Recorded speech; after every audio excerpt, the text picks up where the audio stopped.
ማንቸስተር ዩናይትድ የሻምፒየንስ ሊግ ቦታን ይዞ ለማጠናቀቅ አንድ ነጥብ ብቻ ይቀርባል። ውድ ቻናላችን ቤተሰቦች እንኳን ወደ ቻናላችን በደህና መጣችሁ። ትናንትና ምሽት ላይ በተደረገው የማንቸስተር ዩናይትድና የብሬንትፎርድ ጨዋታ ማንቸስተር ዩናይትድ 2-1 በሆነ ውጤት ማሸነፍ ችሏል። በዛሬ ቆይታችንም ይህንን ጨዋታ የምንመለከት ይሆናል። እስከ መጨረሻው ደቂቃ ድረስ አብራችሁ ቆይታችሁ እንድትከታተሉት እንደዚሁም በጨዋታው ዙሪያ ያላችሁን ሀሳብ አስተያየት እንዳለ ኮሜንት ሴክሽን ላይ በመጻፍ እንድታሳውቁኝ ሰብስክራይብ፣ ላይክ፣ ሼር እያደረጋችሁም የቻናሉ ቤተሰብ እንድትሆኑ በአክብሮት እጠይቃለሁ። አሁን በቀጥታ ወደ ጨዋታው የምንገባ ይሆናል። አብራችሁን ቆዩ። ትናንትና ምሽት 4 ሰዓት ላይ በኦልድ ትራፎርድ የተደረገው የእንግሊዝ ፕሪሚየር ሊግ 34ኛው ሳምንት መርሃ ግብር ማንቸስተር ዩናይትዶች ብሬንትፎርድን 2-1 በሆነ ውጤት ማሸነፍ ችሏል። የማንቸስተር ዩናይትድን የማሸነፊያ ግብም ካስሜሮ በ11ኛው ደቂቃ ላይ እንደዚሁም ሴስኮ በ43ኛው ደቂቃ ላይ ሲያስቆጥር የብሬንትፎርድን ብቸኛ ግብ ጃኒስ 87ኛው ደቂቃ ላይ ማስቆጠር ችሏል። ውጤቱንም ተከትሎ ማንቸስተር ዩናይትዶች ከ34 ጨዋታዎች 61 ነጥብን በመሰብሰብ የሶስተኛ ደረጃን መያዝ ሲችሉ እንደዚሁም የሻምፒየንስ ሊግ ቦታን ይዞ ለማጠናቀቅም አንድ ነጥብ ብቻ ነው የሚያስፈልጋቸው። እንደሚታወቀው 4 የፕሪሚየር ሊግ ጨዋታዎች ይቀራሉ። ከነዚህ 4 የፕሪሚየር ሊግ ጨዋታዎች አንድ ነጥብ መሰብሰብ የሚችሉ ከሆነ ለቀጣይ ዓመት የሻምፒየንስ ሊግ ተሳታፊ መሆናቸውን የሚያረጋግጡ ይሆናል። የትናንትናን ጨዋታ ስንመለከት እንግዲህ ማንቸስተር ዩናይትዶች በተለይ የመጀመሪያዎቹን 15 ደቂቃዎች ላይ የተሻለ መንቀሳቀስ ችሎ ነበር። በጣም ምርጥ የሚባልም እንቅስቃሴም ሲያደርጉ ነበር። በተለይ ደግሞ በሃይ ፕረስ ነበር ሲጫወቱ የነበሩት። ያም ሃይ ፕረስ ደግሞ በስተመጨረሻም ጠቅሟቸው በ11ኛው ደቂቃ በካስሜሮ አማካኝነት ጎል ሊያስቆጥሩ ችሏል። ይህችም ጎል ከተቆጠረች በኋላ ብሬንትፎርዶች የተሻለ መንቀሳቀስ ችለው ነበር። በተለይ እስከ 40ኛው ደቂቃ ድረስ በጣም ሲያጠቁ መመልከት ችለናል። ኳሱንም በእርጋታ ሲቆጣጠሩ ተመልክተናል። የበላይነትም ሲያሳዩም ተመልክተናል። የተለያዩ እድሎችንም መፍጠር ችለው ነበር። ነገር ግን የብሬንትፎርድ ተጫዋቾች በተለይ ደግሞ ቲያጎ ያገኛቸውን እድሎች ባለመጠቀሙ ምክንያት ከማንቸስተር ዩናይትድ ጋር አቻ መሆን ሳይችሉ ቀርቷል። ከዛ በኋላ እንግዲህ 40ኛው ደቂቃ ጀምሮ ማንቸስተር ዩናይትዶች የተሻለ መንቀሳቀስ ችሎ ሁለተኛ ግብ ማስቆጠር ችሏል። እንደዚሁም ሁለተኛው አጋማሽም እንደተጀመረም የመጀመሪያዎቹን 5-6 ደቂቃዎች ላይ ማንቸስተር ዩናይትዶች የተሻሉ ነው የነበሩት። ከዛ በኋላ ግን ሙሉ ለሙሉ ብሬንትፎርዶች ነበረ የበላይነት ማሳየት የቻሉት። በተደጋጋሚም ወደ ማንቸስተር የግብ ክልል ሲደርሱ ተመልክተናል። የተለያዩ ሙከራዎችንም ሲያደርጉ ተመልክተናል። በተለይ የማንቸስተር ግብ ጠባቂ የሆነው ላሚንስ ትናንትና ምሽት ላይ በጣም አስደናቂ የሚባል እንቅስቃሴን ሲያደርግ መመልከት ችለናል። 5 ኳሶችንም ማዳንም የቻለበትም ሁኔታ መፈጠርም ችሏልና ይህም የሚያሳዩ ደግሞ ብሬንትፎርዶች ምን ያህል በጨዋታው ላይ ብልጫ አሳይተው እንደነበረ ነው። ማንቸስተር ዩናይትዶች ይህንን ጨዋታ ሊያሸንፉ የቻሉት ከብሬንትፎርዶች በተሻለ መልኩ ክሊኒካል ስለነበሩ ነው። በአጠቃላይ የነበረውን ስታት ራሱ ስንመለከት ይህንን በደንብ የሚያሳይ ነው።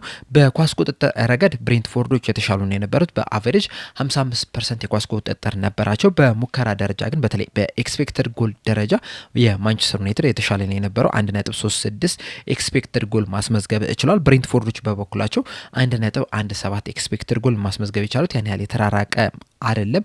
በሙከራ ደረጃ ማንቸስተር ዩናይትዶች 11 ሙከራዎችን ሲያደርጉ ከነዚህ ውስጥ ደግሞ 6ቱ ኢላማውን የጠበቀ ሙከራ ነው የነበሩት። የብሬንትፎርድን ስንመለከት 12 ሙከራ አድርጓል። ነገር ግን 4ቱ ብቻ ናቸው ኢላማውን የጠበቀ ሙከራ የነበሩት። እንደዚሁም ትልልቅ እድሎችን በመፍጠር ረገድ ማንቸስተር ዩናይትዶች የተሻሉ ነው የነበሩት። 4 ትልልቅ እድሎችን መፍጠር ችለው ነበረ። ብሬንትፎርዶች በበኩላቸው 2 ትልልቅ እድል ነው የፈጠሩት። ነገር ግን ሁለቱንም ሳይጠቀሙበት ቀርቷል። ማንቸስተር ዩናይትዶች በበኩላቸው ከ4ቱ 2ቱን ሳይጠቀሙበት ቀርቷል። እንደዚሁም በተጋጣሚ ቦክስ ውስጥ ብዙ ኳሶችን በመንካት ደግሞ ብሬንትፎርዶች የተሻሉ ነው የነበሩት። 42 ኳሶችን በማንቸስተር ዩናይትድ የግብ ክልል ላይ መንካት ችሏል። ማንቸስተር ዩናይትዶች በበኩላቸው 21 ብቻ ነው መንካት የቻሉት። ይህ ማለት እንግዲህ እጥፍ ነው ብሬንትፎርዶች መብለጥ የቻሉት።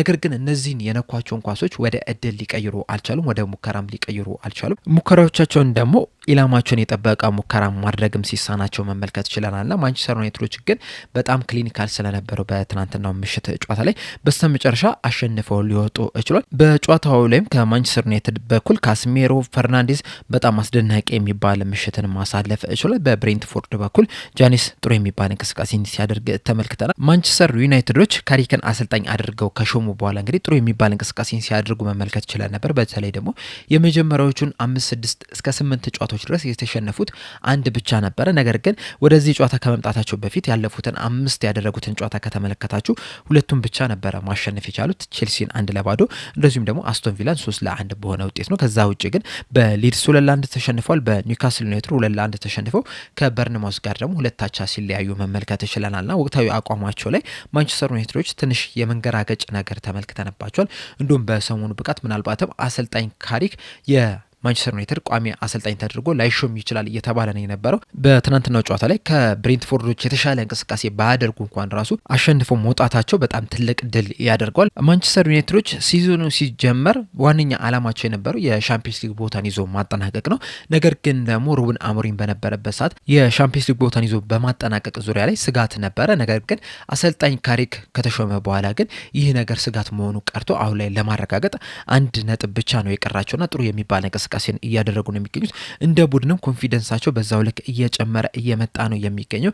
የተሻለ የሚባል እንቅስቃሴንም ከቡድኑ እየተመለከተ ነው። በተለይ ደግሞ በማጥቃት ረገድ የተሻለውን ማንቸስተር ዩናይትድ ተመልክተናል። ለዚህም ደግሞ ከፍተኛውን አስተዋጽኦ እያደረገ የሚገኘው ብሩኖ ፈርናንዴዝ ነው። ብሩኖ ፈርናንዴዝ ያለፉትን 7 የፕሪሚየር ሊግ ጨዋታዎች አጠቃላይ ለማንቸስተር ዩናይትድ ያደረገውን ጨዋታ ከተመለከተን ወይ ጎል ያስቆጥራል ወይም ደግሞ አሲስት ያደርጋል። በአጠቃላይም በእነዚህ 7 ጨዋታዎች 7 አሲስት እንደዚሁም ደግሞ 2 ጎል ማስቆጠር የቻለ ተጫዋች ነው። በአጠቃላይ በፕሪሚየር ሊጉ ደግሞ 19 አሲስቶችን ማስመዝገብ ችሏል። የፕሪሚየር ሊግን ብዙ አሲስት የማድረግ ሪከርድንም ለመጋራት አንድ አሲስት ብቻ ነው የሚቀረው። እንደሚታወቀው እነዚህ ሪከርዶች የተያዙት በቴሪ ሄነሪና በኬቨን ዴብራይን ነው። እነዚህ ሁለት ተጫዋቾች እንግዲህ 20 አሲስቶችን ነው አንድ ሲዝን ማስመዝገብ ይቻሉት። ምናልባትም ብሩኖ ፈርናንዴዝ በእነዚህ በሚቀሩት 4 ጨዋታዎች 2 አሲስት የሚያስመዘግብ ከሆነ ከኬቨን ዴብራይና እንደዚሁም ደግሞ ከቴሪ ሄነሪ በመብለጥ ከፍተኛ አሲስት አድራጊ የሚለውን ማዕረግ ብቻውን የሚይዝ ይሆናል። ይህንን ያሳካሉ የሚለውን በቀጣይ አብረን የምንመለከት ይሆናል። ማንቸስተር ዩናይትድ ግን እንደ ቡድን ጥሩ የሚባል ቦታ ላይ ናቸው የሚገኙት። ነገር ግን ደግሞ አሁንም ማሻሻል ያለባቸው ነገሮች አሉ። በተለይ መከላከል ላይ አሁንም አንዳንድ ድክመቶችን እንመለከታለን። እንደዚሁም የመሀል ሜዳውን መጠናከር መቻል አለበት። እንደሚታወቀው ካስሜሮ በክረምቱ ክለቡን ይለቃል። እንደዚሁም ብሩኖ ፈርናንዴዝም ገና ህፃን የምትሉት አይደለም፣ 30 ዓመቱ አልፏልና እሱን የሚተካ ተጫዋች የግድ ያስፈልጋል እና በደንብ መጠናከር መቻል አለበት። የአጥቂ ስፍራውን በተመሳሳይ መልኩ ክሊኒካል መሆን መቻል አለባቸው። የትናንትናው ጨዋታ ላይ ከብሬንትፎርድ የተሻሉ ክሊኒካል ነበሩ። ነገር ግን ደግሞ ለዋንጫ መፋለም የሚፈልጉ ከሆነ በቀጣይ ዓመትም በሻምፒዮንስ ሊጉ እንደዚሁም በሌሎች ውድድሮችም የተሻለ ነጥብን ማስመዝገብ የሚፈልጉ ከሆነ የተሻለ ውጤትን ማስመዝገብ የሚፈልጉ ከሆነ ከዚህ ሲዝን የተሻለ እንቅስቃሴን ማድረግ መቻል አለባቸው። ለማይክል ካሪክ እንግዲህ አንዱ የጠቀመው ነገር የረዳው ነገር ቢኖር ምንድነው ማንቸስተር ዩናይትዶች በጊዜ ከካራባኦ ካፕ መሰናበታቸው፣ የሻምፒዮንስ ሊግ ውድድር ላይ አለመኖራቸው፣ እንደዚሁም በኤፍኤ ካፕም በጊዜ መሰናበታቸው ማንቸስተር ዩናይትዶች በሳምንት አንድ ጨዋታ ብቻ እንዲያደርጉ ፈቅዶላቸዋል። ያም ደግሞ ቡድኑ በደንብ አርፎ ጨዋታዎች ላይ እንዲሄድ አድርጎታል። ያም በደንብ ተዘጋጅቶ እንዲገቡ በአዲስ ጉልበት እንዲገቡ አድርጓቸዋል። በዛ ምክንያትም የተሻለ እንቅስቃሴን እያደረጉ ነው የሚገኙት። በቀጣይ ዓመት ግን ማንቸስተር ዩናይትዶች በሻምፒዮንስ ሊግ፣ በፕሪሚየር ሊግ፣ በኤፍኤ ካፕ እና በካራባኦ ካፕ በሚጫወቱበት ሰዓት በሳምንት 3 ጨዋታዎችን ሊያደርጉ የሚችሉበት እድል አለ። ይሄ ደግሞ ቡድኖችን ምን ያህል እንደሚጎዳ በዚህ ሲዝን በደንብ የተመለከት ነው ይመስለኛል። በተለይ ሊቨርፑልን ከተመለከታችሁ ከሻምፒዮንስ ሊግ ጨዋታ በኋላ ሲሸነፍ መመልከት ይችላል። በተመሳሳይ መልኩ አስቶን ቪላም እንደዚህ አይነት ድክመቶችን ሲያሳይ ተመልክተናል። አርሰናልም ማንቸስተር ሲቲዎችም ተዳክመው የተመለከትንበት ሁኔታ አለ። በተለይ አርሰናል ሰሞኑን የሚያደርገውን ጨዋታ ከተመለከታችሁ ተጫዋቾቹ በጣም ተዳክመው ነው እየተመለከተን የምንገኘውና ለዛም ማንቸስተር ዩናይትዶች በደንብ መዘጋጀት መቻል አለባቸው። አሁን ጥሩ የሚባል እንቅስቃሴ ቢያደርጉም ጥሩ የሚባል ኮንፊደንስ ላይ ቢሆኑም እንኳን ራሱ ለቀጣይ ዓመት ግን ከዚህ የተሻለ ለማድረግ መዘጋጀት መቻል አለባቸው ብዬ አስባለሁ። በትናንትናው ጨዋታ ላይ ግን የተሻለ የሚባል እንቅስቃሴ ከሁለቱም ቡድኖች መመልከት ችለናል። በተለይ ብሬንትፎርዶች በጣም አስደናቂ የሚባል ቡድንን እንደገነቡ በደንብ መመልከት ችለናል። በተለይ በክረምቱ የዝውውር መስኮት እነ ዊሳ እነ ሚምቦማን ከክለባቸው ለቀው አሰልጣኙም ለቆ እንደዚህ አይነት ቡድን ይሰራሉ ብሎ ማመን ትንሽ የሚከብድ ነው። በተለይ ደግሞ አሰልጣኙ የእጅ ኳስ አሰልጣኝ ነው የነበረው በዛው በብሬንትፎርድ በቶማስ ፍራንክ ስርና ከዛ አሰልጣኝነቱ ወደ ዋና አሰልጣኝ አምጥተውት እንደዚህ አይነት እንቅስቃሴ ማድረጉ በጣም የሚያስገርም ነው። በጣም ጥሩ የሚባል ቡድንን መገንባት ችሏልና ብሬንትፎርዶችም ሊደነቁ ይገባቸዋል። በጣም ምርጥ የሚባልንም ምሽት ማሳለፍ ችሏል። ምንም እንኳን በስተመጨረሻ ተሸንፈው ቢወጡም ራሱ ማለት ነውና ትናንትና የተሻለ ቡድን መገንባት ችሏል። በቀጣይም እንግዲህ ምናልባትም በአውሮፓ ውድድሮች ላይም ልንመለከታቸው የምንችልበት እድል አለ። እንደሚታወቀው በዚህ ሰዓት ብሬንትፎርዶች በሰበሰባቸው 48 ነጥቦች 9ኛ ደረጃ ላይ ነው የተቀመጡት። 6ኛ ደረጃ ላይ ከተቀመጠው ከብራይተን ጋርም ያላቸው የነጥብ ልዩነት 2 ብቻ ነውና በቀሩት 4 ጨዋታዎች ምንም ነገር ሊፈጠር ይችላልና የሻምፒዮንስ ሊግ ቦታ ይዞ ማጠናቀቅ የሚችሉበት እድል ሊኖር ይችላል።